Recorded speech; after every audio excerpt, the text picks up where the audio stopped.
साथीहरू हामीले पनि मान्छेहरू त आउँदैछ, कोही आएको छैन, कति आएको छैन हेर्छु न। अनि म हेरिदिन्छु।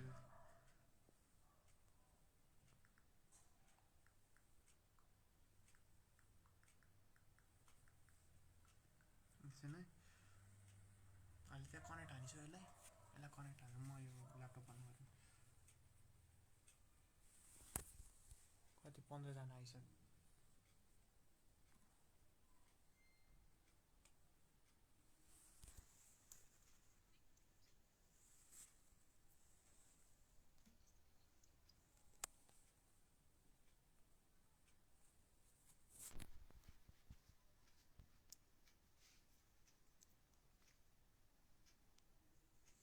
कनेक्टेड होइन भयो माग्न देखेछ। कतिसम्म छ, कतिजना आएको? अब 50जना जति भयो, ल बोल्छु।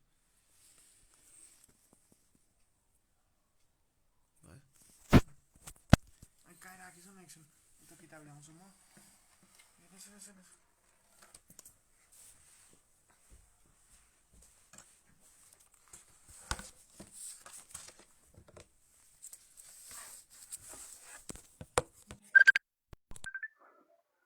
कल पनि जाने अहिले चाहिँ मोबाइलबाटै गर्छु नि। अब जसो भए पनि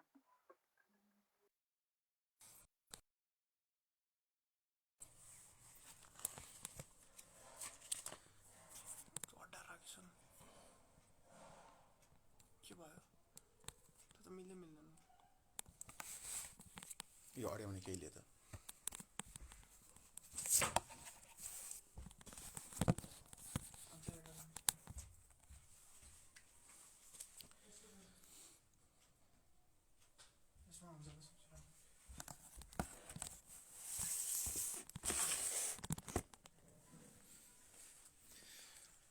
साथीहरू हामीले जुम मिटिङ गर्नको लागि प्रयास गरेका थियौँ, तर प्राविधिक कारणले गर्दाखेरि 100जनाभन्दा बढी साथीहरू समावेश हुनलाई असमर्थ भएको कारणले गर्दाखेरि म अहिले फेसबुक लाइभ मार्फतबाट साथीहरूसँग केही कुराहरू सेयर गर्न चाहिरहेको छु। साथीहरू हामीले पूर्व घोषित कार्यक्रम अनुसार 1 नम्बर प्रदेश सुनसरी जिल्ला इटहरीमा पूर्वाञ्चलका हाम्रा लगानीकर्ता साथीहरूसँग भेटघाट गरेर चिन्जान गर्ने र छलफल गर्ने र लगानी के कसरी आगामी लगानीका कार्यक्रमहरू गर्ने भन्ने उद्देश्यले हामीले आजकै दिन शनिबार पूर्वाञ्चल नगरी इटहरीमा भेटघाटको कार्यक्रम तय गरेका थियौँ। तर पूर्व निर्धारित मितिमा देशको असामान्य परिस्थिति र कोभिडको कारणले गर्दाखेरि हामीले कार्यक्रम सञ्चालन गर्न नसकेको कारणले साथीहरूलाई बाट नै भए पनि केही कुराहरू छलफल गरौँ, केही कुराहरू जानकारी आदान प्रदान गरौँ भनेर हामीले जुम मिटिङबाट गर्न चाहेका थियौँ। जुम मिटिङमा केही समस्या आएको कारणले गर्दाखेरि फेसबुक लाइभबाटै भए पनि म केही कुराहरू साथीहरूलाई सेयर गर्न चाहन्छु। अधिकांश त नयाँ लगानीकर्ता साथीहरू को लागि मैले केही कुराहरू भन्नै पर्नेछ। लगानी कसरी गर्ने, लगानी कस्तो लगानी गर्दाखेरि प्रतिफल राम्ररी निकाल्न सकिन्छ। विशेष गरेर नयाँ लगानीकर्ता साथीहरू र साना लगानीकर्ता साथीहरूमा एउटा सबैभन्दा ठुलो समस्या म के देखिरहेको छु भने उहाँहरूले आफूलाई लगानीकर्ता हो कि कारोबारी हो छुट्याउन सक्नुभएको छैन। को लगानीकर्ता हो, को कारोबारी हो, प्रश्नसँग नछुट्टिकन के उद्देश्यले लगानी गरिएको हो, आफू प्रश्न नभइकन नाफा कमाउनलाई मुस्किल छ। को लगानीकर्ता हो? लगानीकर्ता त्यो हो जसले लगानी गरेको कम्पनीले कमसेकम 6-8 महिना, वर्ष 2 वर्ष पालेर के कति प्रतिफल दिन्छ, प्रतिफल कम्पनीको वित्तीय अवस्था हेरेर लगानी गरिन्छ भने त्यस्तो लगानीले दीर्घकालमा प्रतिफल राम्रो दिन्छ।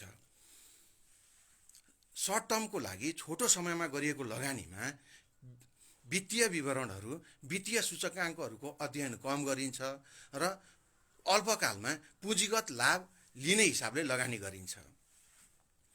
विशेष गरेर नयाँ लगानीकर्ताले पुँजीगत लाभ खाने हिसाबले मात्रै लगानी गरियो भने लगानीबाट उच्चतम प्रतिफल प्राप्त गर्न सकिँदैन।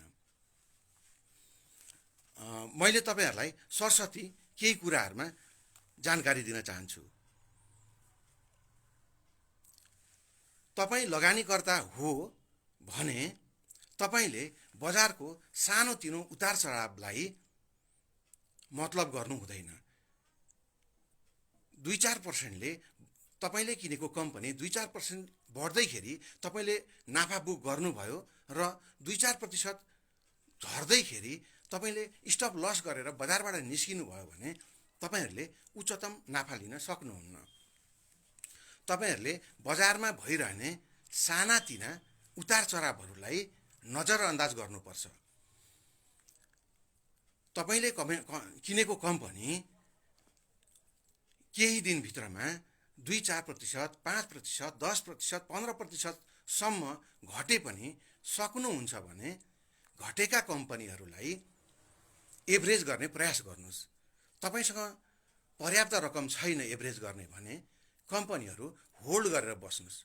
तपाईँले होल्ड गर्नुभयो भने 1 हप्ता, 2 हप्ता, 3 हप्ता, 4 हप्ताभित्रमा तपाईँले किनेको मूल्यभन्दा फेरि पनि कम्पनीको मूल्य माथि जान्छ र तपाईँले नाफामा बेच्न सक्नुहुन्छ। तर नाफा भन्दैमा फेरि पनि 2%, 4%, 5% नाफा खाएर बेच्नुभयो भने फेरि पनि तपाईँले अर्को त्यस्तै कम्पनीमा लगानी गर्नुपर्ने हुन्छ। त्यही भएर सबैभन्दा पहिला तपाईँले आफैलाई लगानीकर्ता हुँ कि कारोबारी हुँ भनेर प्रश्नसँग छुट्याएर मात्रै लगानी गर्नुहोला। जस्तो कि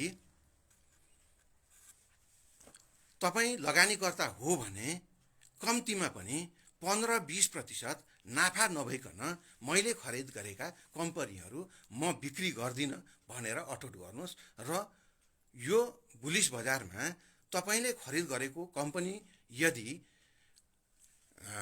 वित्तीय अवस्था राम्रो भएको मजबुत कम्पनी छ भने 15-20देखि 25% पक्कै पनि तपाईँलाई नाफा दिने हिसाबमा माथि बढ्छ नै।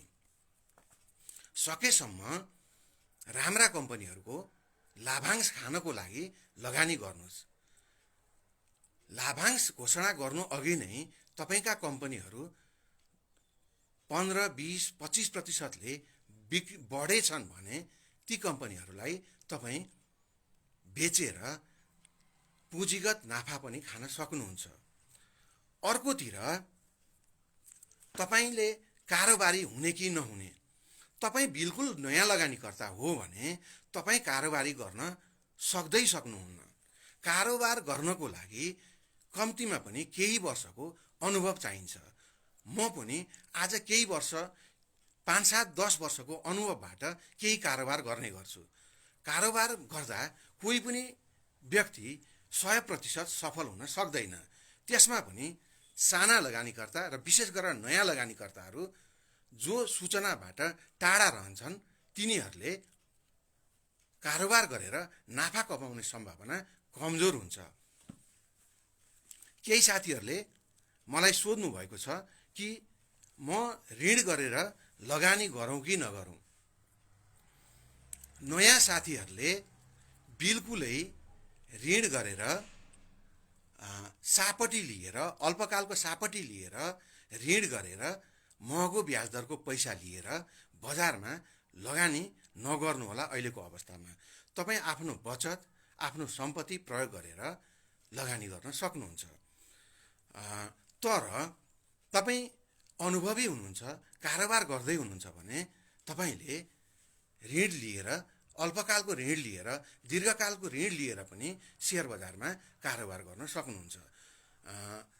तर तपाईँ कारोबारी होइन, लगानीकर्ता हो भने जोखिम मोलेर ऋण लिएर लगानी गर्नुभन्दा पनि बचत र आफ्नो सम्पत्ति प्रयोग गरेर मात्रै लगानी गर्नुहोस्। तपाईँ नयाँ लगानीकर्ता हो, बजारमा छिर्न आँट्दै हुनुहुन्छ भने तपाईँको सम्पत्तिको सीमित हिस्सालाई मात्रै बजारमा प्रयोग गर्नुहोला। बजार रातारात कमाउने स्थान हो भनेर ठुलो सम्पत्तिको हिस्सा लिएर बजारमा छिर्नुभयो भने कमाउने सम्भावना कम हुन्छ। कमाउँदा त खुसी नै प्रदान गर्छ, तर घाटामा जानुभयो भने तपाईँको बिल्लीबाट हुन सक्छ। विचार गरेर मात्रै लगानी गर्नुहोला।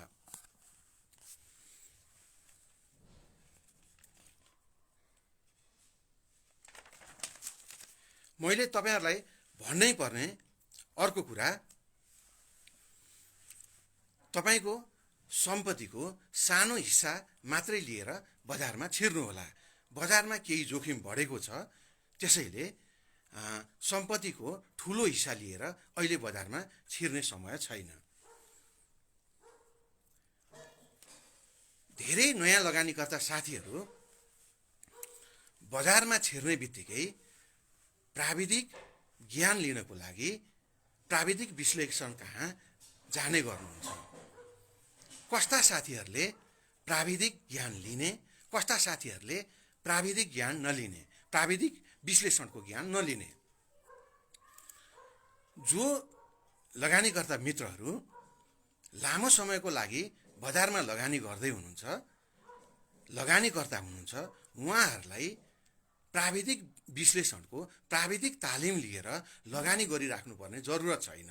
लामो समयको लागि लगानी गर्ने लगानीकर्ताले बजार केही घटेको बेलामा राम्रो वित्तीय अवस्था भएका, राम्रो प्रतिफल दिन सक्ने कम्पनीहरू आँखा चिम्लेर किनेर लगानी गरेर छोड्दा हुन्छ। तर यदि तपाईँ केही अनुभव सहित बजारमा कारोबार गर्ने हिसाबले छिर्नु भएको छ भने प्राविधिक ज्ञान पनि लिन सक्नुहुन्छ। प्राविधिक ज्ञान के को लागि लिने भन्दाखेरि जसले केही दिन, केही हप्ता र केही महिनाभित्र नै किनेको शेयर बिक्री गर्न चाहनुहुन्छ भने मात्रै तपाईले प्राविधिक विश्लेषकहरूसँग गएर प्राविधिक तालिम लिने हो। यो कुरामा तपाईहरु क्लियर हुनुहोला। तपाईँ नयाँ लगानीकर्ता हुनुहुन्छ, नयाँ लगानी गर्दै हुनुहुन्छ, लामो समयको लागि लगानी गर्नुहुन्छ भने तपाईँ प्राविधिक सिप लिएर लगानी गर्न थाल्नुभयो भने तपाईँ दुविधामा पर्नुहुन्छ, तपाईँ भ्रममा पर्नुहुन्छ। यो कुरामा क्लियर हुनुहोला। तेस्रो कुरो, बजारमा भएका कस्ता कम्पनीहरूमा लगानी गर्ने। यसमा पनि तपाईले सबैभन्दा पहिला आफू कुन मार्काको लगानीकर्ता हुँ तपाईले आफैलाई छुट्याउनु पर्छ। तपाईँ नयाँ हो, तपाईँ लगानी गर्न चाहनुहुन्छ भने तपाईले छान्ने कम्पनीहरू भनेको धेरै प्रतिफल दिने, वित्तीय विवरणहरू अनुसार राम्रो सूचकाङ्क भएका, इपिएस धेरै भएका, डिस्ट्रिब्युटेबल प्रफिट धेरै भएका, बोनस हिस्ट्रीहरू राम्रो भएका कम्पनीहरूमा तपाईले लगानी गर्नुपर्छ।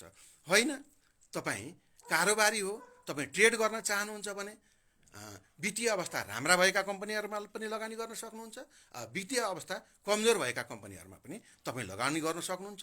किन, कसरी भन्दाखेरि ट्रेन्ड हेरेर कमजोर वित्तीय अवस्था भएका कम्पनीबाट पनि मनके नाफा लिएका छन्। तर होइन, तपाईँ बिल्कुलै नयाँ हुनुहुन्छ, तपाईँ ट्रेड गर्न सक्नुहुन्न भने अत्यन्तै कमजोर वित्तीय अवस्था भएका कम्पनीहरूमा तपाईँले हात हाल्नै हुन्न। तपाईँले लगानीको हिसाबमा वित्तीय विवरणहरू राम्रा भएका मजबुत कम्पनीहरू मात्रै तपाईँले लगानी गर्नुपर्छ। यति कुरा ध्यान दिनुहोला। अर्को कुरा, बजार हल्लामा कुद्ने कि नकुद्ने। फलानु कम्पनीको, फलानु ब्याङ्कसँग मर्जर हुँदैछ, फलानुले हकप्रत शेयर निकाल्दैछ, फलानु कम्पनीको यति शेयर सम्पत्ति बेचेर यति इपिएस आउँदैछ अरे भन्ने हल्लाको पछाडि को कुद्ने, को नकुद्ने। तपाईँ नयाँ लगानीकर्ता हुनुहुन्छ विशेषतः, अथवा तपाईँ पुरानै लगानीकर्ता हुनुहुन्छ तर तपाईँ सर्ट टर्म ट्रेड गर्नुहुन्न, तपाईँ लङ टर्मको लागि लगानी गर्दै हुनुहुन्छ भने अल्पकालमा कुनै कम्पनीसँग मर्ज हुँदैमा तपाईँको लागि त्यो कुनै नौलो खबर होइन। दीर्घकालमा त्यसले केही पनि फरक पार्न सक्दैन। कुनै कम्पनीले दीर्घकालमा हकप्रत जारी गर्दा र नगर्दा तपाईँ लगानीकर्ता हो, लामो समयको लगानीकर्ता हो भने त्यो हकप्रत ती मर्जरहरू, ती एक्वायरहरूले तपाईँको लगानीलाई खासै फरक पार्दैनन्। त्यही भएर नयाँ लगानीकर्ताहरूले कुनै पनि ब्याङ्क होस्, कुनै कम्पनी होस्, त्यसको मर्जरको हल्ला, त्यसको हकप्रतको हल्लामा तपाईँहरूले लगानी गर्दै गर्नुहुन्न। तर तपाईँ ट्रेडर्स हुनुहुन्छ, तपाईँ कारोबारी हुनुहुन्छ भने अल्पकालमा जति सक्दो सूचना चाँडो पाउनुहुन्छ। सूचना अनुसार तपाईँले किनेर सम्बन्धित कम्पनी किनेर राख्न सक्नुभयो भने तपाईँको डिम्याट एकाउन्टमा सो कम्पनीको सेयर आउने बित्तिकै केही नाफा भएमा नाफा बुक गरेर बिक्री गर्न सक्नुहुन्छ।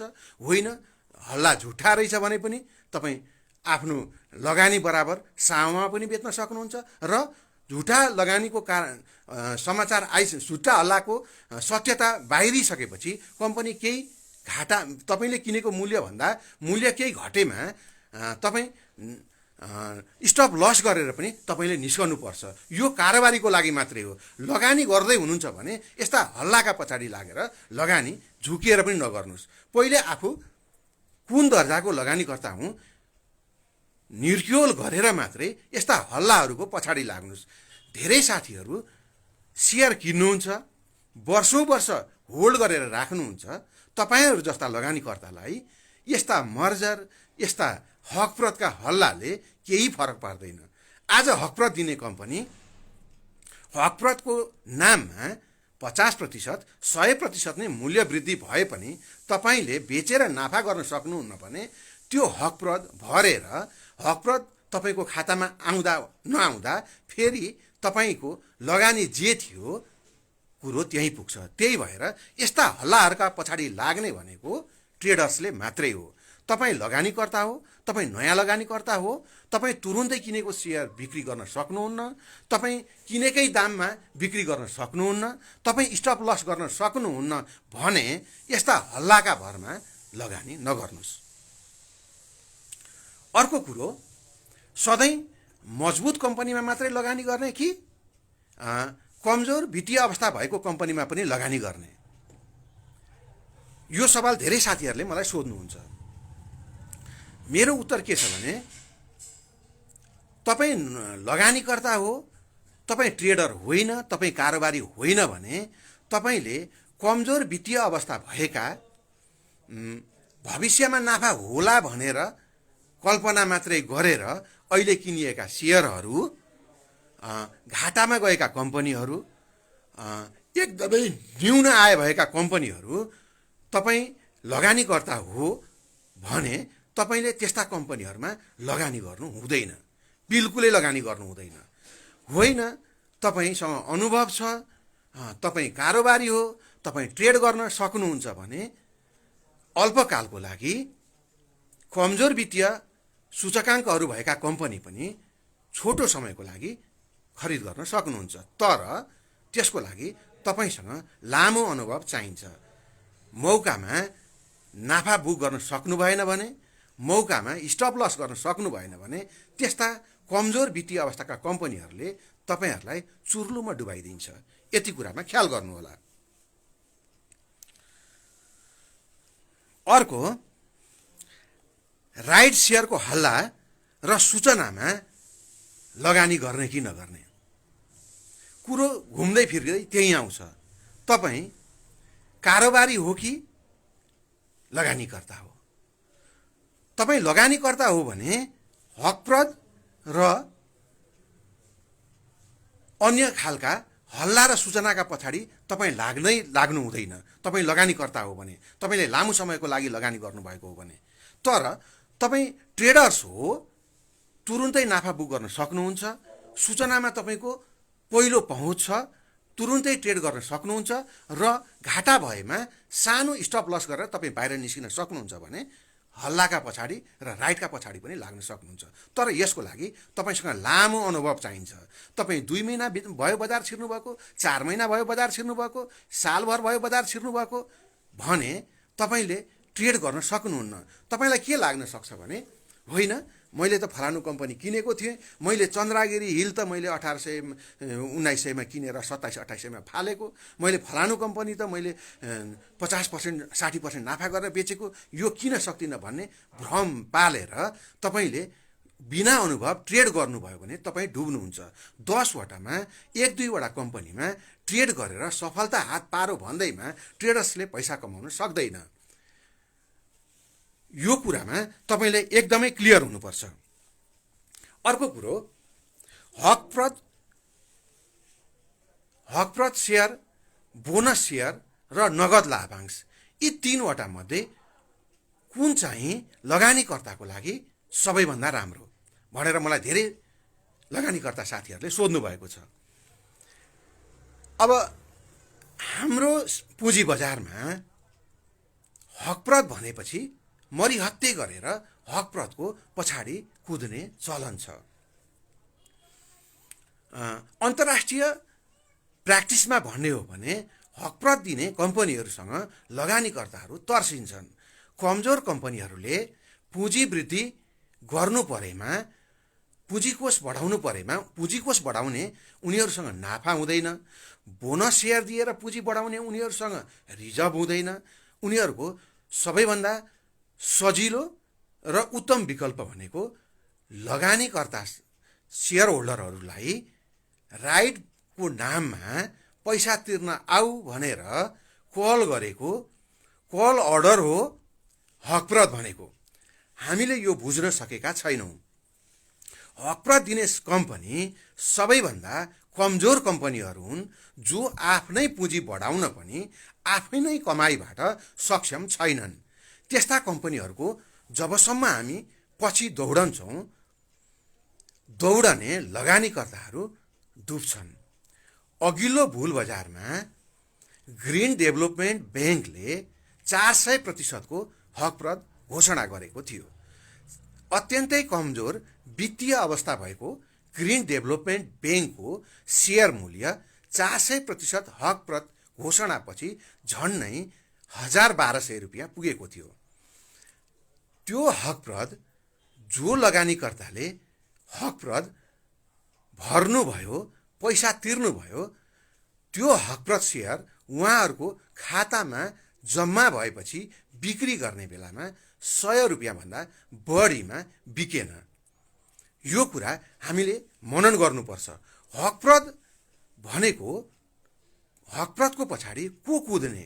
त्यही सर्ट टर्म ट्रेडर्स जसले नाफा पनि तुरुन्तै नाफामा पनि बेच्न सक्छ, सामाको सामा पनि बेच्न सक्छ र घाटा खाएर पनि बेच्न सक्छ। त्यस्ता कारोबारीहरू चाहिँ हकप्रद पछि कुद्ने। किन कुद्ने भन्दा तपाईँहरूको मूर्ख्याई, तपाईँहरूको बेवकुफीलाई भजाउनको लागि केही टाठाबाटा कारोबारीहरूले हकप्रद घोषणा हुने बित्तिकै, हकप्रद घोषणा अगाडि नै ठुलो मात्रामा इनसाइडर सूचनाको आधारमा हकप्रद घोषणा गर्ने कम्पनीका धेरै सेयरहरू कर्नरिङ गरेर राखेका हुन्छन्।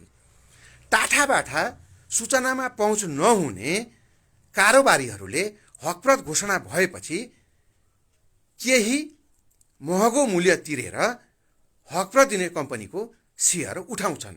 तपाईँहरू सानो लगानीकर्ता, नयाँ लगानीकर्ताहरूलाई के भान हुन्छ भने यो हकप्रद भनेको के न के ठुलो कुरा हो, यसले त अब मेरो लगानीलाई कति न माथि पुर्याइदिन्छ भनेर उनीहरूले टुप्पोमा पुगाएका हकप्रद दिने कम्पनीहरू किन्नुहुन्छ र तपाईँहरू लास्टमा नयाँ लगानीकर्ताले मात्रै त्यो हकप्रद भर्नुहुन्छ।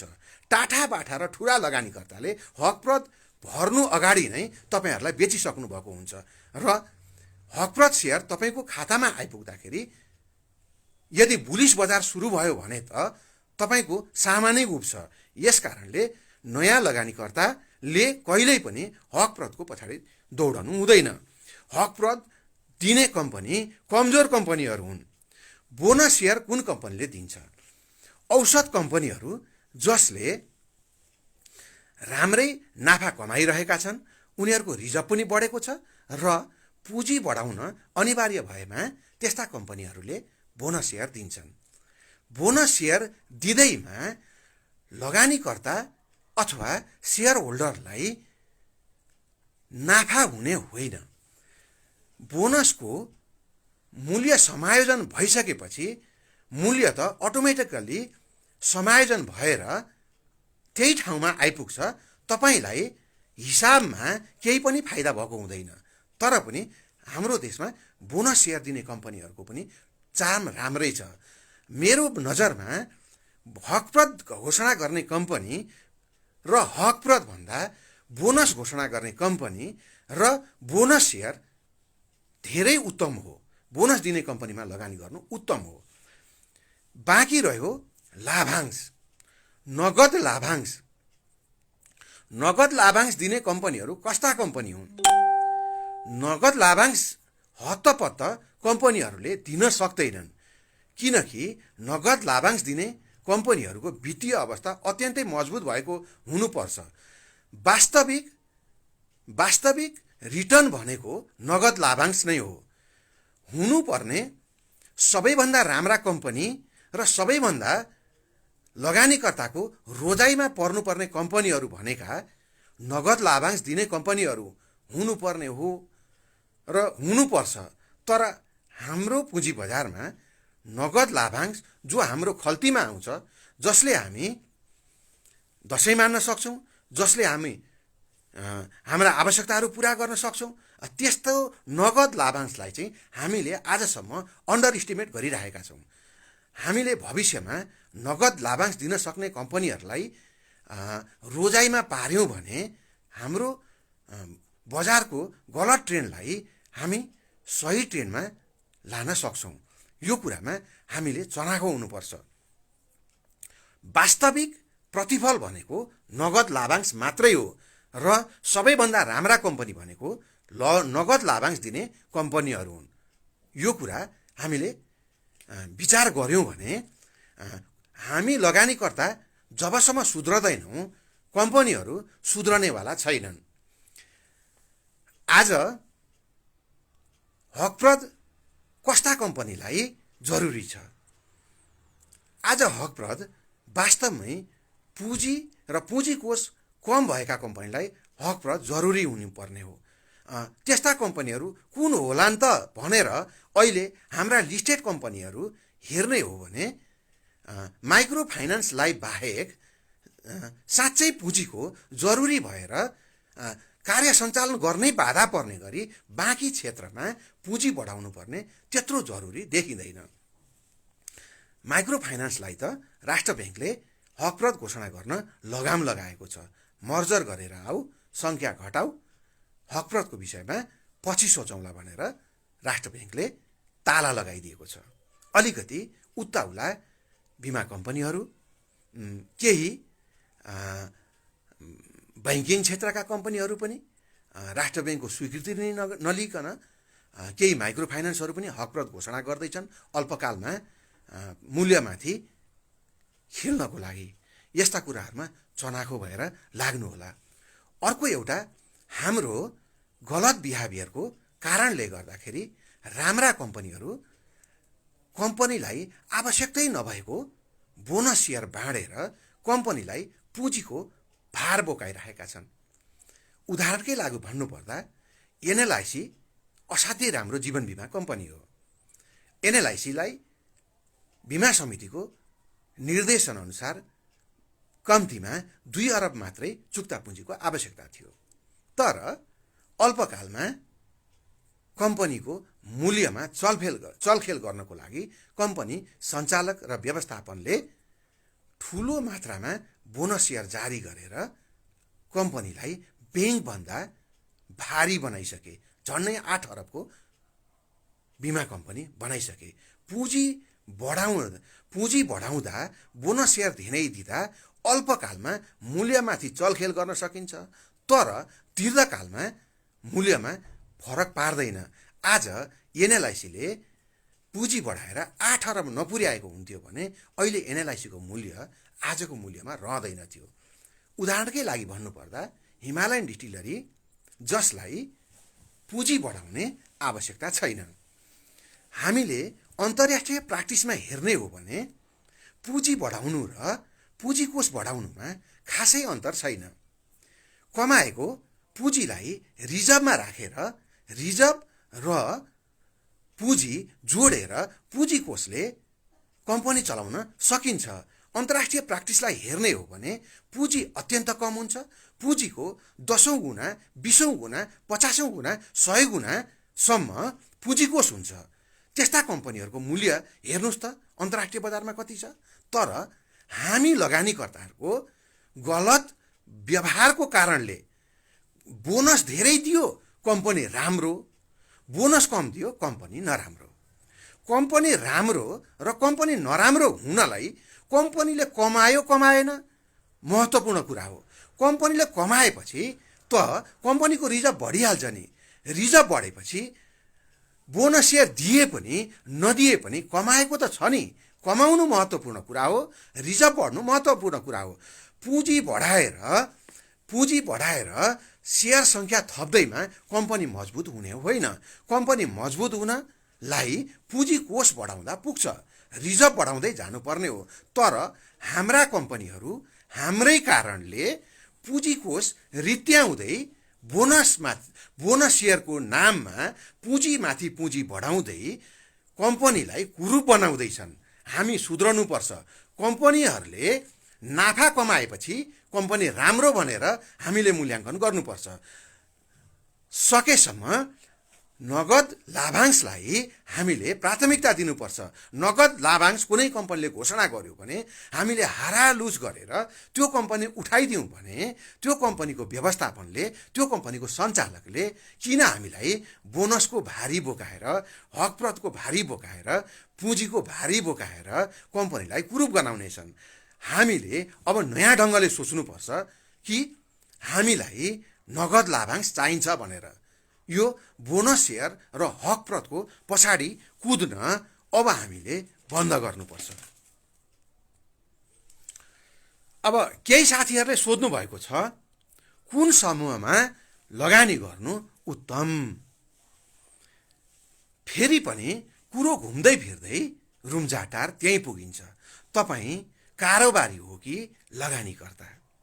तपाईँ आफ्नो बिहेभियर लगानीकर्ताको देखाउनुहुन्छ अनि खरिद गर्ने कम्पनी चाहिँ कारोबारीले खरिद गर्ने कम्पनी खरिद गर्नुहुन्छ। यसो गर्दा तपाईँले कसरी नाफा कमाउन सक्नुहुन्छ?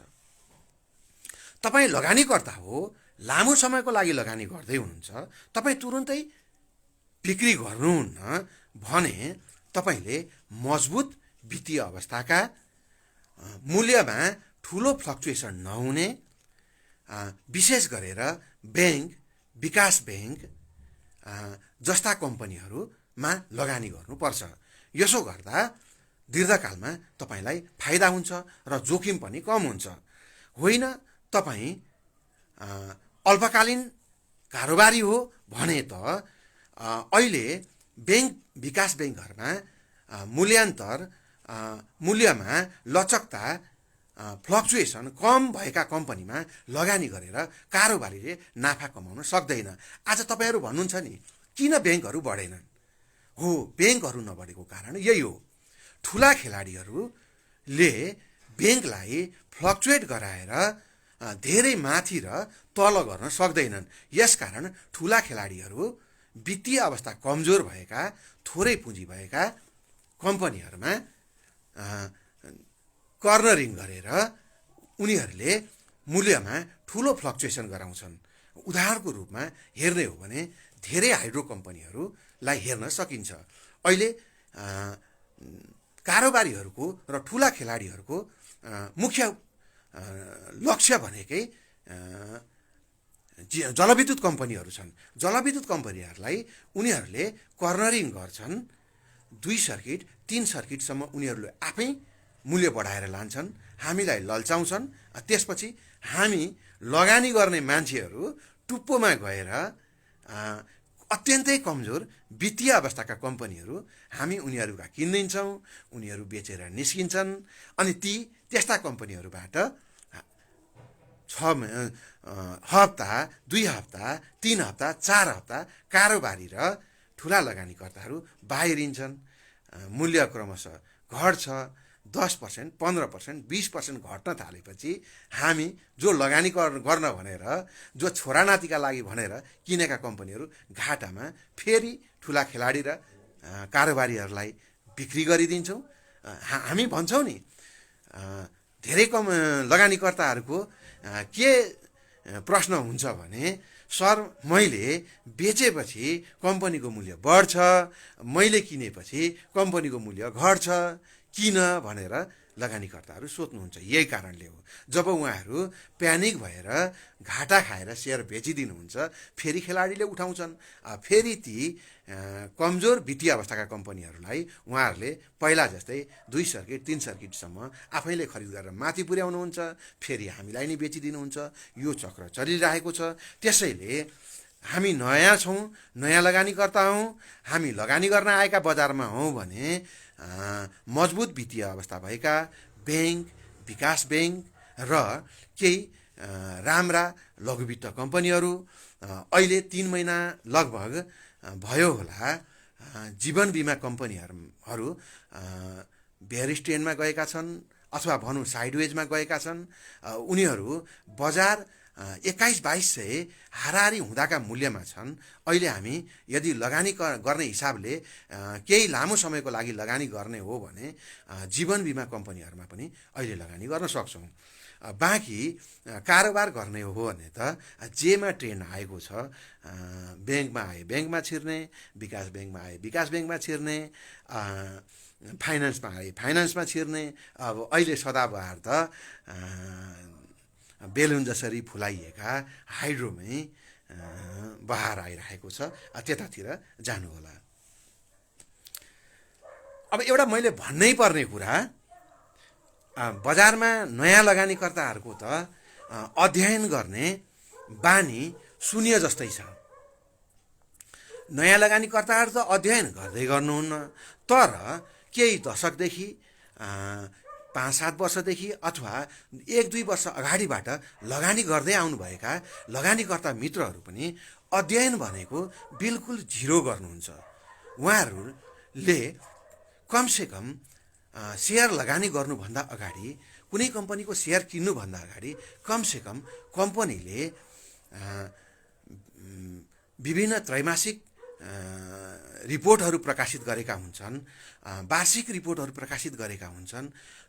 कस्तो छ रिपोर्ट एकपटक हेर्ने बानी बसाल्नु होला, जसलाई कम्तीमा पनि तपाईँहरूले त्रैमासिक रूपमा प्रकाशित हुने ब्यालेन्स सिट र नाफा नोक्सान खातासम्म त हेर्न सक्नुहुन्छ।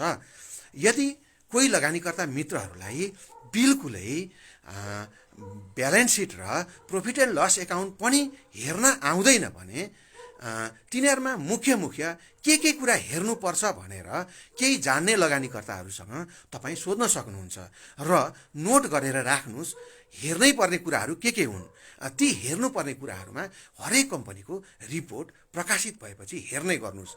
आफूले किन्नुभन्दा अगाडि ती कम्पनीहरूको रिपोर्ट नहेरिकन कहिल्यै नकिन्नुहोस्। र यदि फुर्सद छ, तपाईँको केही ज्ञान छ भने तपाईँले नकिन्ने कम्पनीहरू जुन भविष्यमा तपाईँले किन्नुपर्ने हुनसक्छ, लिस्टेड कम्पनी, नेप्सेमा लिस्टेड हरेक कम्पनीको वित्तीय विवरणहरू पढ्ने गर्नुहोस्, हेर्ने गर्नुहोस्, मनन गर्ने गर्नुहोस्, टिपेर राख्ने गर्नुहोस्। यसो गर्नुभयो भने तपाईँको दिमागमा त्यो कम्पनीको वित्तीय विवरणहरू, वित्तीय सूचकाङ्कहरू तपाईँको दिमागमा रहिरहन्छन्। यसो गर्दा अल्पकालमा कुनै कम्पनी किन्नै परेछ भने पनि तपाईँलाई सो कम्पनी किन्न मद्दत पुर्याउँछ।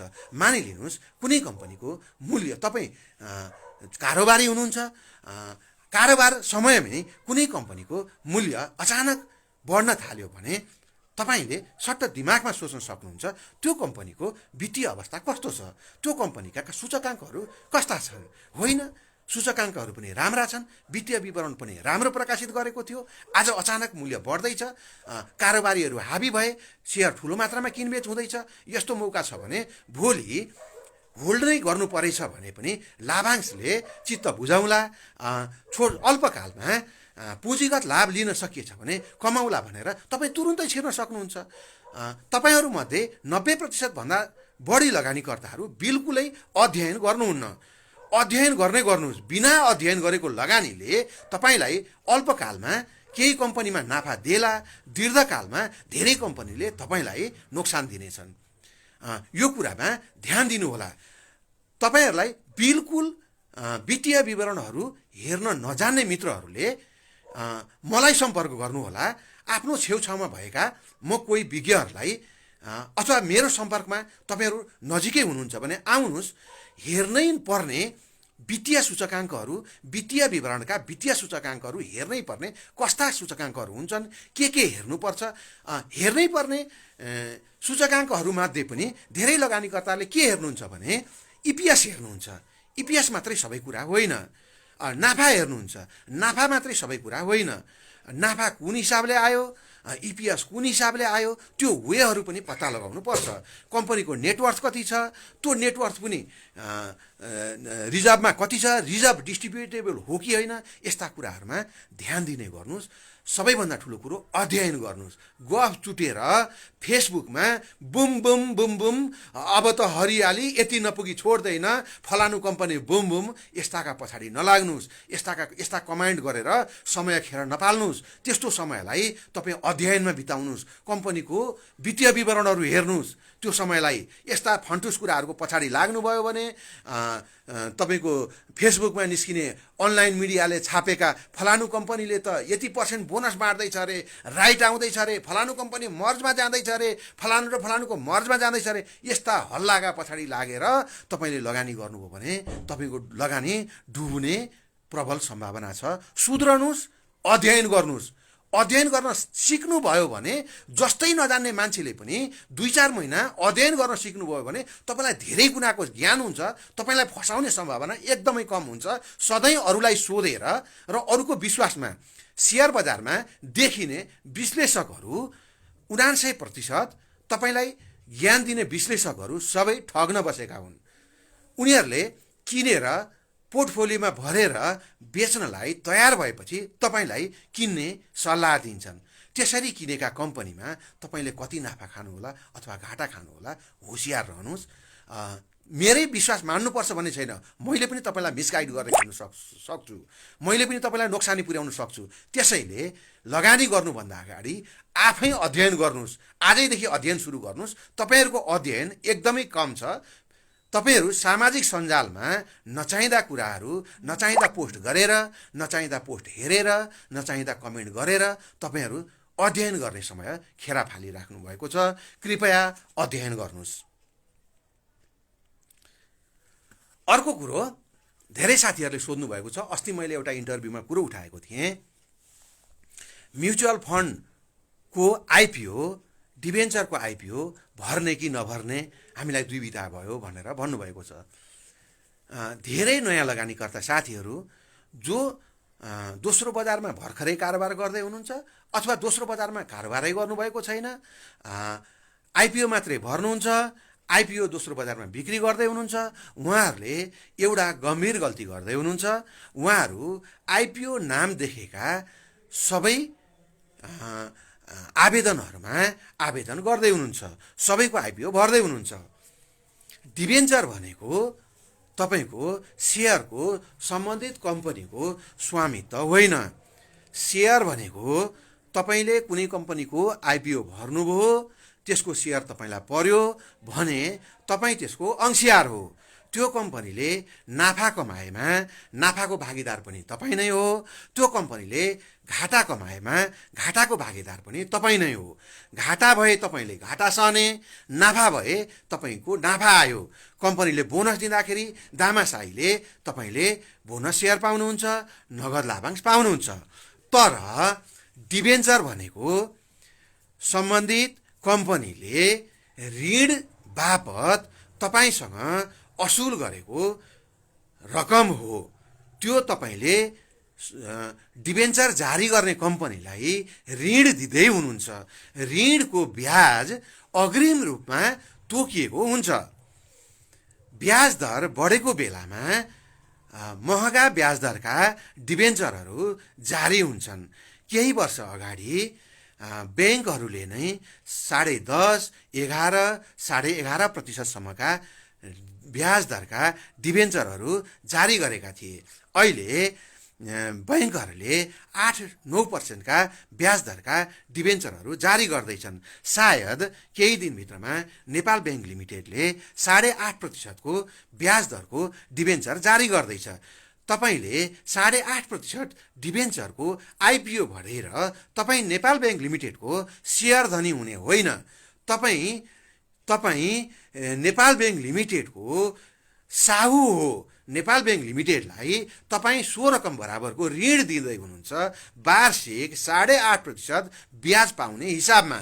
त्यसैले तपाईलाई 8.5% ब्याजमा पैसा पाउन मन्जुर भएर तपाईँ ऋण लगानी गर्दै हुनुहुन्छ भने तपाईँ डिबेन्चर भर्नुहोस्। होइन तपाईको धेरै कमाउने चाहना छ अथवा तपाईले आइपिओ भरेको रकमको लागत नै 8.5% भन्दा माथि छ भने तपाईले डिबेन्चर भरेर तपाईले अमुक ब्याङ्कलाई ऋण दिने होइन। यो कुरामा क्लियर हुनुहोस्। तपाईलाई 8.5% वार्षिक ब्याज दरमा ऋण दिँदा पोसाउँछ भने डिबेन्चरको आइपिओ भर्नुहोला।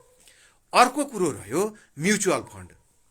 म्युचुअल फन्डको आइपिओ भर्ने कि नभर्ने। म्युचुअल फन्डमा आइपिओ भर्ने कि नभर्ने भन्नुभन्दा अगाडि म्युचुअल फन्डमै लगानी गर्ने कि नगर्ने भन्ने सवालमा सानो चर्चा गरौँ।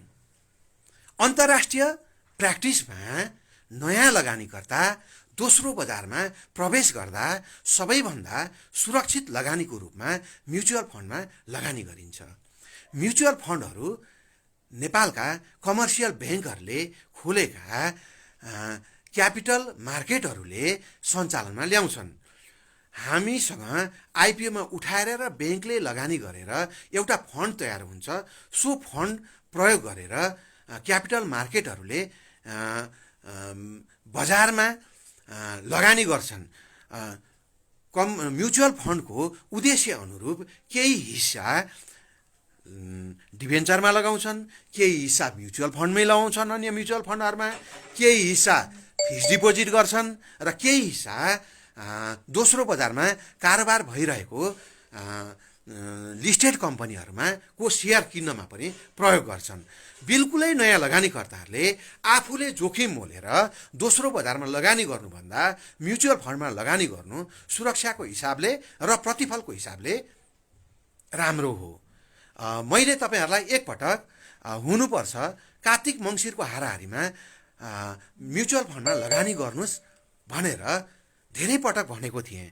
त्यो समयमा पनि म्युचुअल फन्डहरू नेट एसेट्स भ्याल्यु भनेको आजको दिनमा म्युचुअल फन्डको कति सम्पत्ति छ भनेर हेर्नको लागि, प्रति 10 रुपियाँको म्युचुअल फन्डको कति सम्पत्ति छ भनेर हेर्नको लागि नेट एसेट भ्यालु हरेक हप्ता सम्बन्धित म्युचुअल फन्डले प्रकाशित गर्ने गर्छ वेबसाइटहरूमा र वित्तीय विवरणमै सार्वजनिक रूपमै हरेक महिना प्रकाशित गर्ने गर्छ।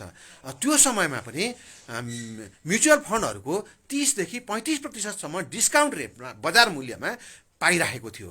त्यो समयमा 9 देखि 9.5 रुपियाँ बजार मूल्य भएका म्युचुअल फन्डहरूको न्याब 12-13 रुपियाँसम्म थियो। आज ती म्युचुअल फन्डहरूको न्याब 18-19 रुपियाँसम्म पुगेको छ र बजार मूल्य 16 रुपियाँसम्म पुगेको छ। त्यो समयमा कुनै लगानीकर्ताले 10 रुपियाँ भन्दा कममा म्युचुअल फन्डमा लगानी गरेको छ भने 50-60 रुपियाँ आजको दिनमा दोस्रो बजारमा बेच्दा उसले नाफा कमाइरहेको छ। म भन्न सक्दिनँ कि मुङ्सिर पुसमा दोस्रो बजारमा लगानी गरेको नयाँ लगानीकर्ताले अधिकांशले 50-60% नाफा गरेका छन् भनेर अहिले भन्ने अवस्था म देख्दिनँ। त्यसैले नयाँ लगानीकर्ताले म्युचुअल फन्डमा लगानी गर्नुपर्छ। तर आइपिओमा चाहिँ गर्ने कि नगर्ने, म्युचुअल फन्डको आइपिओमा लगानी गर्ने कि नगर्ने। हामीले लगानी गर्दा सबैभन्दा बेस्ट अल्टरनेटिभमा लगानी गर्ने हो। नेपालमा सौभाग्य भनौँ कि दुर्भाग्य भनौँ म्युचुअल फन्डको ट्रेन्ड छैन। किन्नुपर्ने नयाँ लगानीकर्ताहरू म्युचुअल फन्डमा लगानी नै गर्दैनन् र उनीहरू दोस्रो बजारमा बढी जोखिम लिएर लगानी गर्छन्।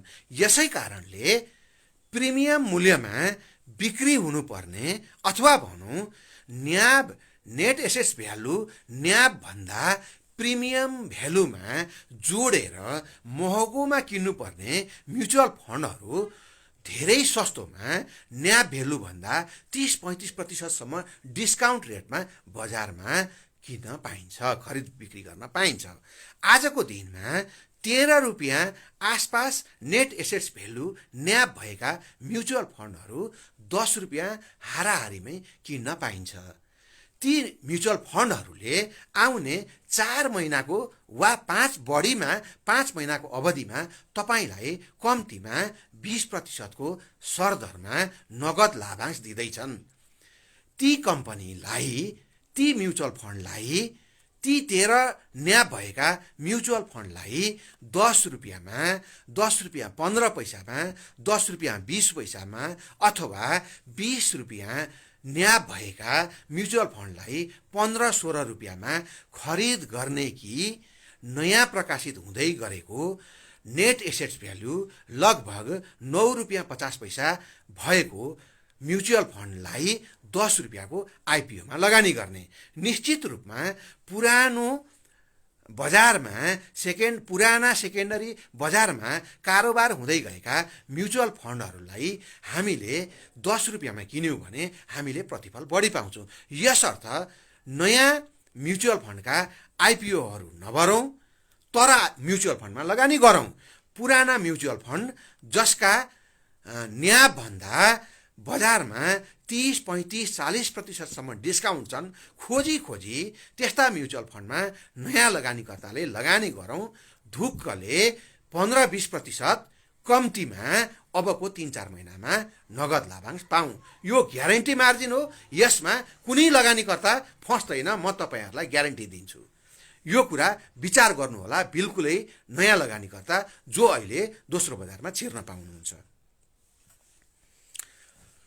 मैले भन्नै पर्ने मित्रहरूलाई एउटा कुरा छ।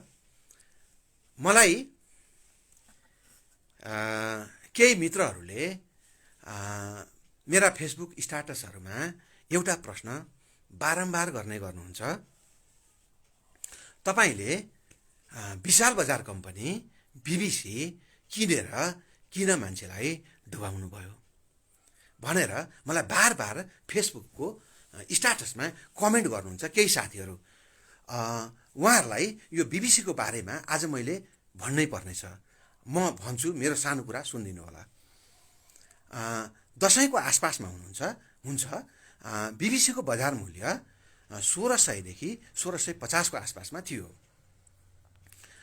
बिबिसीको बारेमा म तपाईहरुलाई यो फेसबुक लाइभमा एउटा सानो कुरा भन्छु। बिबिसी आजसम्मको वित्तीय विवरण अनुसार अत्यन्तै कम पुँजी भएको कम्पनी हो। लगभग यसको पुँजी 5 करोड भन्दा कम छ। भनाइको मतलब 5 लाख किता भन्दा कम शेयर भएको कम्पनी हो।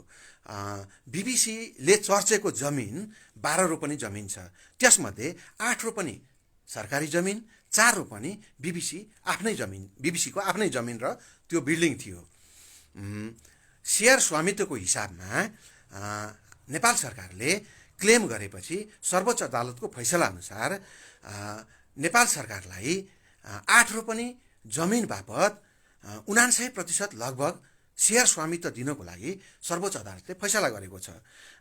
मेरो नजरमा त्यो फैसला अन्यायपूर्ण छ भन्ने लागेको छ र कुनै दिन यो फैसलामा पुनरावलोकन हुन्छ भन्ने मैले आशा गरेको छु।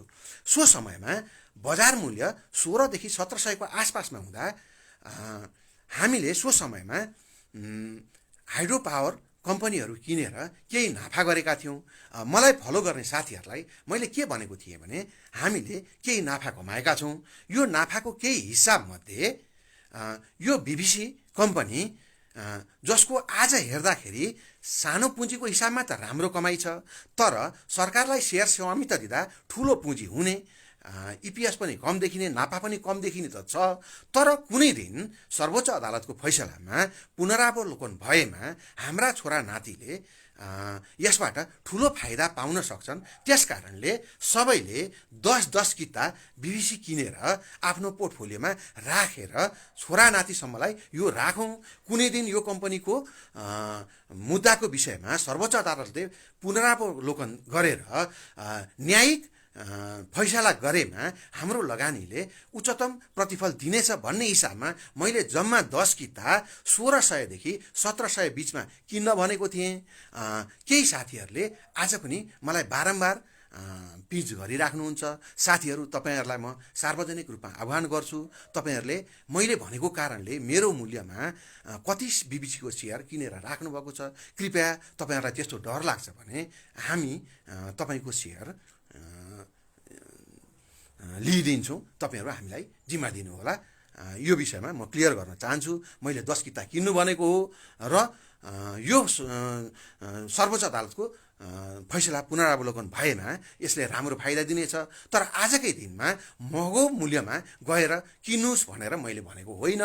मैले 1600 देखि 1700 को मूल्यमा पाए 10 किता किनेर राख्नुहोस् है सम्म भनेको हो। यो कुरो म आज सार्वजनिक रूपमा प्रस्ट्याउन चाहन्छु। ल साथीहरू, अब आज हामीले गर्न खोजेको दोहोरो कुराकानी थियो, जुम मिटिङबाट गर्न खोजेको थियो। प्राविधिक रूपमा आज सफल हुन सकिएन। अब साथीहरूको थप केही भन्नु छ भने मलाई मेसेज गरेर केही लेखिदिनु भएमा म केही प्रस्ट्याउने कोसिस गर्छु। दोहोरो कुराकानी गर्ने मन थियो तपाईँहरूसँग, सम्भव हुन सकेन। अर्को मिटिङमा दोहोरो कुराकानी गर्ने हिसाबले फेरि गरौँला। केही सोध्नु छ भने मलाई मेसेजमा केही पठाइदिनु भए म भन्ने थिएँ।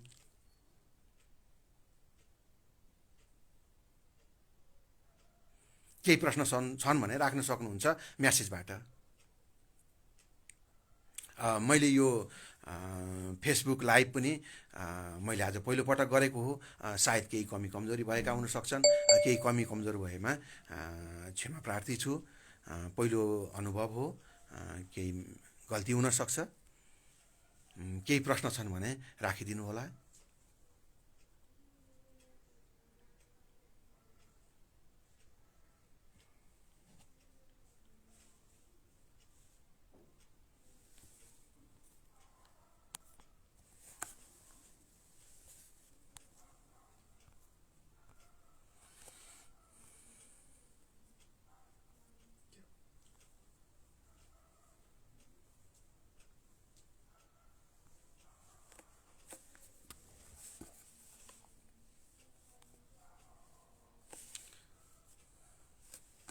मैले प्रश्नहरू देख्न सकिनँ।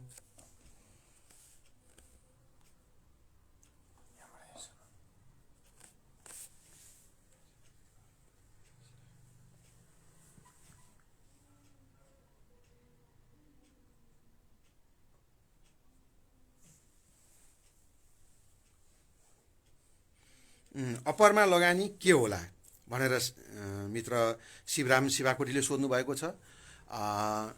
मेरो नजरमा अप्परको विषयमा म कुनै प्राविधिक विश्लेषक होइन। म सेयर किन्दाखेरि भला म हप्ता 10 दिन 15 दिनमा मैले किनेको सेयर बिक्री गरौँला। तर म सेयर किन्दाखेरि फन्डामेन्टल एनालाइसिस गरेर मात्रै किन्छु। म कमजोर वित्तीय सूचकाङ्क भएको कम्पनीमा म लगानी गर्दिनँ। अप्पर तामाकोसीको कुरा गर्ने हो भने अप्पर तामाकोसी आजकै दिनमा बिजुली बले पनि अप्पर तामाकोसीको लागत अत्यन्तै महँगो पुगिसकेको छ। मेरो अनुमानमा सायद 9 देखि 9.5% को ब्याज दरको पैसा अप्पर तामाकोसीमा लगानी भएको छ। यस हिसाबले हेर्दाखेरि र अप्पर तामाकोसीको पिपिए मूल्य सबै हाइड्रो पावर भन्दा सबैभन्दा सस्तोमा पिपिए मूल्य सम्झौता गरिएको छ। यस हिसाबले अप्पर तामाकोसीले पाउने वार्षिक रेभेन्यूको तुलनामा ब्याज खर्च र डेप्रिसिएसन अत्यन्तै महँगो भएर जाने हुनाले अप्पर तामाकोसी आजकै दिनमा 456 मेगावाट बिजुली बलेमा पनि यदि पिपिए चेन्ज भएन भने अप्पर कोसी धेरै वर्ष घाटामा जान्छ। त्यस कारणले म अप्पर तामाकोसीमा लगानी गर्नुपर्छ भनेर भन्न सक्दिनँ। साइनमा के होला? साइन राम्रो विकास ब्याङ्क हो। विकास ब्याङ्कहरू केही विकास ब्याङ्कलाई छोडेर सबै विकास ब्याङ्कहरू मेरो नजरमा लगानी गर्न योग्य छन्। सायद लगानी गर्न नहुनेमा नारायणी विकास ब्याङ्क र त्यो कर्पोरेट डेभलपमेन्ट ब्याङ्क, यी दुईवटा ब्याङ्कहरू चाहिँ राइटको हल्लामा माथि पुर्याइएको छ। राइट भरेर कोही लगानीकर्ता मित्रहरू बस्नुभयो भने उहाँहरूले ठुलो आजको दिन मूल्यमा किन्ने लगानीकर्ता साथीहरूले राइट भरेर राख्नुभयो र 1-2 वर्षसम्म पाल्नुभयो भने उहाँहरूले ठुलो सम्पत्ति गुमाउनु हुनेछ। बाँकी डेभलपमेन्ट ब्याङ्कहरू लगानी गर्न योग्य नै छन् जस्तो लाग्छ मेरो विचारमा, सबै डेभलपमेन्ट ब्याङ्कहरू। एउटा साथीले सोध्नु भएको छ एनएलआइसीमा कस्तो होला सर भनेर सोध्नु भएको छ। एनएलआइसी अत्यन्तै मजबुत जीवन बिमा कम्पनी हो, सबैभन्दा बढी व्यापार गर्ने कम्पनी पनि हो। तर सञ्चालकहरूको अदूरदर्शी निर्णयको कारणले, अल्पकालमा मूल्यमा चलखेल गर्ने कारणले, धेरै बोनस सेयर वितरण गरेर पुँजी अत्याधिक बढाएको कारणले अब एनएलआइसीमा पहिला जसरी धेरै नाफा कमाएर माथि लगेर बेच्छु भनेर चाहिँ लगानी नगर्नुहोस्। अहिले पनि कम्पनी राम्रो छ, तर अब अघिल्ला वर्षहरूमा जस्तै 50%, 60% लाभांश आउँछ भनेर पनि लगानी नगर्नुहोस्। किनभने आज विगत 2-3 वर्षमा उसले धेरै प्रतिफल दिएको चाहिँ हामीलाई नै 1400 हाराहारीमा बेचेको एफपिओको प्रिमियमको पैसाले आजसम्म लाभांश दिएको हो। अब एफपिओको प्रिमियम लगभग सकिसकेको छ। अब दिने लाभांश भनेको वार्षिक कमाइबाट हो। हेर्नुहोला असार मसान्तको नेटवर्थ एकदमै कम भइसकेको छ। सायद अब अन्य जीवन बिमा कम्पनी र नेपाल लाइफ इन्सुरेन्सले दिने लाभांशमा धेरै फरक हुँदैन, त्यही हिसाबले लगानी गर्नुहोला। अर्को साथी भन्नुहुन्छ केएस बिबिएलमा लगानी गर्दा कस्तो होला। केएस बिबिएल पनि अहिलेको तेस्रो क्वार्टरको रिपोर्ट अनुसार चाहिँ केएस बिबिएलले सञ्चालन आम्दानी पनि बढाएको छ, खुद ब्याज आम्दानी पनि बढाएको छ। यस हिसाबले हेर्दाखेरि अब केएस बिबिएललाई पनि लगानी गर्न योग्य कम्पनी नै बन्नुपर्छ। राधीको विषयमा सोध्नु भएको छ। साना जलविद्युत कम्पनीहरूमध्ये हुनसक्छ राम्रो रिपोर्ट एक्चुअल रिपोर्टको हिसाबमा जाने हो भने सबैभन्दा धेरै इपिएस भएको कम्पनी सायद सानिमा हाइड्रो पावर हुनुपर्छ अहिलेको दिनमा। त्यसपछि दोस्रो बढी इपिएस भएको जलविद्युत कम्पनी सानो भए पनि राधी हो। उसँग रिजर्भमा धेरै पैसा छ। उसले चाहेमा 25 देखि 30% लाभांश पनि दिन सक्छ, प्रतिफल पनि दिन सक्छ। उसको अरू कम्पनीमा लगानी समेत छ। यो हिसाबले गर्दा आजको मूल्यमा राधी लगानी गर्न नहुने कम्पनी भन्न मिल्दैन। धेरै साथीहरूले मलाई प्रश्न गरिराख्नु भएको छ। केही दिन अगाडिको मेरो एउटा इन्टरभ्यूमा सायद हेडिङ गलत पर्यो होला, के सबै जलविद्युत कम्पनीहरू लगानी गर्न अयोग्य हुन् भनेर सोध्नु भएको छ। म सबै जलविद्युत कम्पनीहरू लगानी गर्न अयोग्य हुन् भनेर मैले भन्न खोजेको होइन र म भन्दिनँ पनि। धेरै राम्रा जलविद्युत कम्पनीहरू पनि छन्, तर तिनीहरूको मूल्य एकदमै न्यून छ आजका दिनमा पनि। जस्तै चिलिमे हाइड्रो पावरलाई लिन सकिन्छ, बुटवल पावर कम्पनीलाई लिन सकिन्छ, सानिमा माई हाइड्रोलाई पनि लिन सकिन्छ। मूल्यकै हिसाबले र पर्फर्मेन्सको हिसाबले हेर्ने हो भने राधीलाई पनि लिन सकिन्छ, सिनर्जी पावरलाई लिन सकिन्छ। सानो कम्पनीहरूमध्येमा यिनीहरूको कमाइ राम्रो छ, लगानी पनि गरेका छन्। नयाँ लगानीहरूमा नयाँ लगानी गरेका प्रोजेक्टहरू पनि बिजुली बर्ने लाइनमा छन् र यस्ता कम्पनीहरूमा लगानी गर्दा लगानी सुरक्षित छ। सबै हाइड्रो पावर लगानी गर्न नहुने मैले भन्न खोजेको होइन। धेरै जलविद्युत कम्पनीहरू चाहिँ लगानी गर्न अयोग्य नै भइसकेका छन् अहिलेको दिनमा मेरो नजरमा। एउटा साथीले सोध्नु भएको छ जियुएफएल किन्दा कस्तो होला। फाइनान्स कम्पनी केही दिन अगाडि केही महिना अगाडिसम्म लगानी गर्न योग्य थिए। हामीले पनि फाइनान्स कम्पनीमा लगानी गरेको हो। तर केही फाइनान्स कम्पनीहरूमा केही सीमित व्यक्ति वा समूहले सेयर कर्नरिङ गरेर जबरजस्ती लाखौँ किताको टेको लगाउँदै केही फाइनेन्स कम्पनीहरूलाई टुप्पोमा पुर्याइएको छ। वैध अवैध तरिकाले सम्बन्धित कम्पनीहरूको इपिएस धेरै राम्रो निकालिएको छ। सायद त्यो इपिएसको पछि लागेर लगानी गर्ने नगर्ने तपाईँहरूले पनि सोच्नुपर्छ। सधैँ त्यो इपिएस कायम रहन सक्दा त लगानी गर्न हुन्न भन्ने प्रश्नै आउँदैन। जियुएफएल जस्तो कम्पनी अहिलेको मूल्यमा 500 माथि गएर लगानी गर्नुहुन्छ भनेर म तपाईँहरूलाई सुझाव दिन सक्दिनँ। गोर्खा फाइनेन्स भन्दा मजबुत कम्पनीहरू मेरो नजरमा 250 को हाराहारीमै छन्। फाइनेन्स कम्पनीहरू नै तिनीहरूलाई छोडेर 2 गुणा महँगो गोर्खा फाइनेन्स किन्नुहोस् भनेर म भन्न सक्दिनँ। निफ्राको बारेमा भन्नुहुन्छ। निफ्रा मेरो नजरमा वित्तीय अवस्थामा त कमजोर अवस्थाकै कम्पनी हो निफ्रा। इपिएस पनि कम छ, रिजर्भ पनि थोरै छ, पुँजी बढी छ, तर पनि सर्ट टर्म ट्रेड गर्ने ट्रेडर्सहरू, लगानीकर्ताले त बिल्कुल निफ्रा किन्ने नै होइन। तपाईँहरू सर्ट टर्म ट्रेड गर्न चाहनुहुन्छ भने एउटा निश्चित बिन्दुमा झरिसकेपछि केही किनेर एउटा निश्चित बिन्दु माथि पुगेर फाल्न सक्नुहुन्छ, तर होल्ड गर्न सक्नुहुन्न, किनभने कमजोर वित्तीय सूचकाङ्क भएको कम्पनी हो निफ्रा। सिबिबिएल भन्नुभएको छ, अत्यन्तै राम्रो मजबुत वित्तीय अवस्था भएको कम्पनी हो, छिमेक लघु वित्त। यसमा तपाईँ सर्ट टर्मको हिसाबले पनि लगानी गर्न सक्नुहुन्छ, लङ टर्मको हिसाबले पनि लगानी गर्न सक्नुहुन्छ, मिडियम टर्मको हिसाबले पनि लगानी गर्न सक्नुहुन्छ। केही लघु वित्त कम्पनीहरू छन् जस्तो कि निर्धन उत्थान, छिमेक, डिप्रोक्स जस्ता बढी पुँजी भएका ठुला लघुवित्त कम्पनीहरू छन्। यिनीहरूलाई हामी सर्ट टर्म, मिडियम टर्म र लङ टर्म जुनसुकै हिसाबले पनि लगानी गर्न सकिन्छ। यिनीहरूले राम्रो प्रतिफल दिन्छन् भनेर मैले आशा गरेको छु। एउटा साथीले सोध्नुभएको छ, एमडिबी मितरी डेभलपमेन्ट ब्याङ्क। मितरी डेभलपमेन्ट ब्याङ्क एक जमानामा एकदमै हटकेक थियो, मुक्तिनाथ विकास ब्याङ्क र मितरी डेभलपमेन्ट ब्याङ्क। मुक्तिनाथ विकास ब्याङ्क झन्नै 4 अरब माथि पुँजी पुगेको कारणले गर्दाखेरि अहिले अलिकति पहिलाको 4 मुक्तिनाथमा छैन, तर पनि एकदमै मजबुत कम्पनी हो मुक्तिनाथ। अलिकति कमाइ केही घटे पनि मितरी डेभलपमेन्ट ब्याङ्क भनेको पनि भविष्य राम्रो भएको कम्पनी नै हो। एलबिएल भन्नुभएको छ, निश्चित रूपमा तपाईँको 300 हाराहारीको कुनै पनि कमर्सियल ब्याङ्क आँखा चिम्लेर किन्दा हुन्छ, मात्रै किन्ने कहिले भन्ने कुरो मात्रै हो। केही करेक्सन भएर घटेको बेलामा किन्ने गर्नुहोस्। लगानीकर्ता हुनुहुन्छ भने, ट्रेडर्स हुनुहुन्छ भने पनि केही घटेको बेलामा किन्नुहोस्। ट्रेडर हुनुहुन्छ भने केही 10-15% मार्जिन भएको बेलामा ट्रेडरहरू बेचेर बाहिर निस्किन सक्नुहुन्छ। 300 आसपासका अझ तपाईँको भन्ने हो भने कुनै पनि कमर्सियल ब्याङ्कलाई अहिले लगानी गर्नु हुँदैन भन्ने हिसाबका ब्याङ्कहरू छैनन् भन्दा हुन्छ। जेएसबिबिएल भन्नुभएको छ, जेएसबिबिएल पनि राम्रै माइक्रो फाइनेन्स हो, तर अलिकति कर्नरिङ गरेर, केही समूहले कर्नरिङ गरेर माथि मूल्य पुर्याएको छ।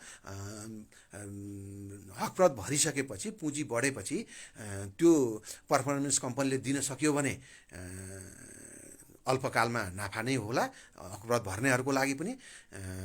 होइन रिपोर्ट खस्कियो, पर्फर्मेन्स खस्कियो भने चाहिँ नोक्सान पनि हुनसक्छ अल्पकालको लागि।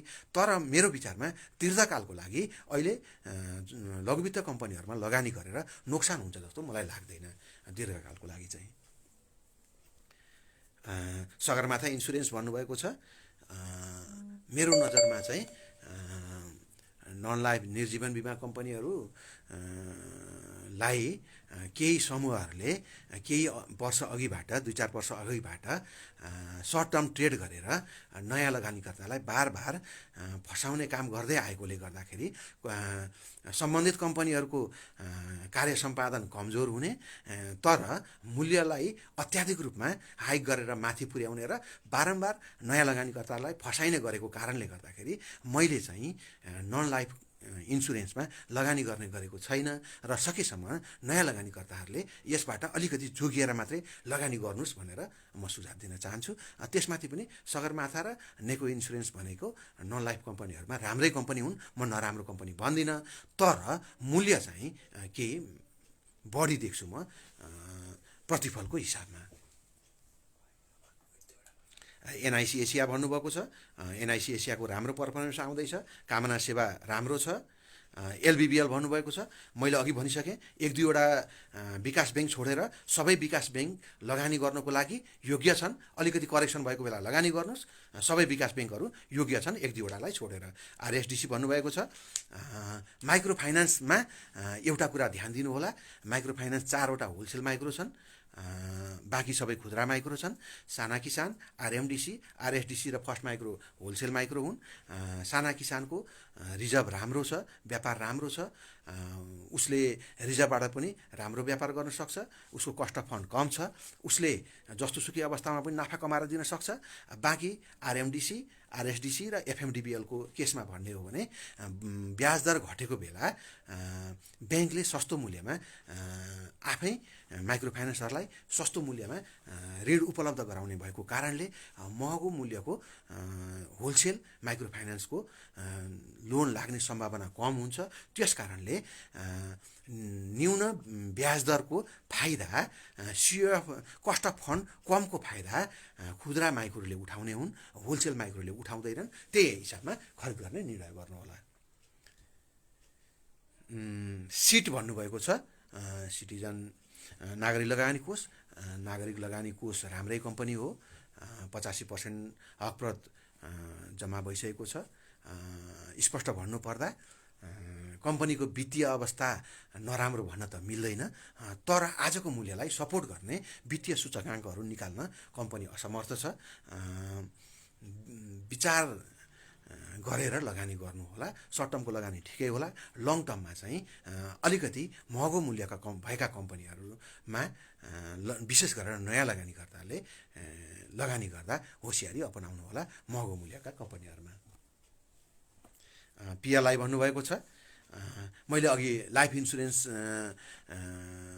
न्यून मूल्याङ्कन छन् भनेर त मैले भने, तर लाइफ इन्सुरेन्समा लगानी गर्दा एउटा कुरा ध्यानमा दिनुहोला, पुराना लाइफ इन्सुरेन्सहरूको बिमा कोष बढी हुन्छ, उनीहरूले को कमाइ पनि बढी हुन्छ, प्रिमियम पनि उनीहरूको बढी हुन्छ। नयाँ जीवन बिमा कम्पनीहरूको प्रिमियम बिमा कोष पनि सानो हुन्छ र कमाइ पनि कम हुन्छ। तपाईहरूले लगानी गर्दाखेरि अलिकति पुराना जीवन बिमा कम्पनीहरूलाई छनौट गरेर लगानी गर्नुभयो भने रिटर्न राम्रो होला जस्तो लाग्छ मेरो विचारमा। National life insurance, LICN, ALICL, prime life, Surya life र केही मात्रामा गुराँस लाइफसम्म यी कम्पनीहरूमा लगानी गर्दा तपाईँले तुरुन्तै प्रतिफल पनि पाउन सक्नुहुन्छ अघिल्लो वर्षको। बाँकी नयाँ जीवन कम्पनीहरूले प्रतिफल दिँदैनन् अहिले, र अर्को वर्ष पनि प्रतिफल आउने ग्यारेन्टी हुँदैन।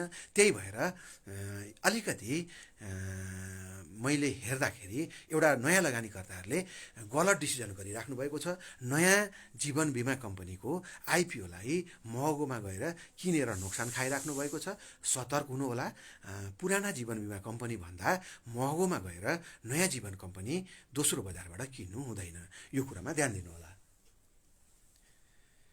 एनएलजी भन्नुभएको छ, मैले निर्जीवन बिमा कम्पनीको विषयमा भनिसकेँ। ज्योति लाइफ मैले भनिसकेँ, जीवन बिमा किन्नुहोस् तर पुरानालाई ध्यानमा राख्नुहोस् भनेको छु मैले। एसडिएल भन्नुभएको छ, एसडिएल राम्रो कम्पनी थियो, पहिला लगानी गर्न योग्य कम्पनी थियो, अहिले पनि एसडिएलले राम्रै नाफा कमाउँदैछ, तर मूल्य एउटा लेभलमा पुगिसकेको छ। कम्पनीको पुँजी पनि बढेको छ, बजारमा सेयरको सप्लाई पनि बढेको छ। लगभग आजको दिनमा नेपालमा चालु रहेका सबै मदिरा कम्पनीहरू नाफामा छन्, त्यसमध्ये पनि एसडिएल राम्रै नाफामा छ। तर मूल्य बढी भएको एउटा जोखिम छ भने एसडिएलको विषयमा सतर्क हुनुपर्ने अरू दुईवटा कुराहरू छन्। एसडिएलले 40 रुपीको गुणस्तरीय रक्सी बेचेर कमाएको नाफा होइन, एसडिएलले 40% औसत गुणस्तरको मदिरा बेचेर कमाएको नाफा हो। 40 रुपी मदिराको ब्रान्ड एउटै ब्रान्ड लामो समय बजारमा चल्न सकेको छैन। अपवादलाई मान्ने हो भने भर्जिन ब्रान्डको रक्सी लामो समयसम्म चलेको छ आजसम्म पनि। आज 40 रुपियाँको रक्सीको ब्रान्डको कुरा गर्ने हो भने सबैभन्दा 1 नम्बर ब्रान्ड बढी बिक्ने एसडिएलको गोल्डेन ओएक नै हो र दोस्रो नम्बरमा भर्जिनै छ। बाँकी कुनै पनि ब्रान्डले आजसम्म 5 वर्ष एउटा ब्रान्ड 1 नम्बर भएर चल्न सकेको छैन। लोप भएर जान्छन् न्यून गुणस्तरका रक्सीहरू। दोस्रो यसको चुनौती भनेको बिहारमा रक्सी ब्यान्ड छ र नेपालमा उत्पादित रक्सीहरू चोरी पैठारी भएर अहिले सजिलैसँग बिहारमा गएर बिकिरहेको छ। यसले गर्दा पनि नेपालका सबै रक्सी कम्पनीहरू अहिले फाइदामा छन्। भोलि कथम कदाचित बिहारमा रक्सी खुल्यो भने एउटा कुरा जोखिम छ। अर्को कुरा 40 रुपियाँको ब्रान्ड सधैँ चल्दैन। अपवादमा भर्जिनलाई लिन सकिन्छ। भर्जिन जस्तै गोल्डेन वेक सधैँ चल्छ चल्दैन, त्यसलाई सोचेर मात्रै महँगो मूल्यको सेयर होल्ड गरेर राख्नु होला। ट्रेड गर्नुको लागि त ठिकै छ। एसियन लाइफ भन्नुभएको छ पुराना जीवन बिमा कम्पनीहरू लगानी योग्य नै छन्। एसआइसिएल भन्नुभएको छ निर्जीवन बिमा कम्पनी को विषयमा मैले अघि भनिसकेँ। समग्र निर्जीवन बिमा कम्पनीको विषयमा युएफएल भन्नुभएको छ फाइनान्स कम्पनी मध्येमा कर्नरिङ गरेर अति महँगो रेटमा पुर्याइएको युएफएल पनि हो। लगानी गर्ने हिसाबले युएफएल किन्नु हुँदैन। एचआइडिसिएल भन्नुभएको छ हकप्रदको हिसाबमा धेरै नै महँगो मूल्यमा एचआइडिसिएललाई पुर्याएको छ। हकप्रद आउने ग्यारेन्टी छैन र अत्यन्तै न्यून नाफा कमाउने कम्पनी हो एचआइडिसिएल।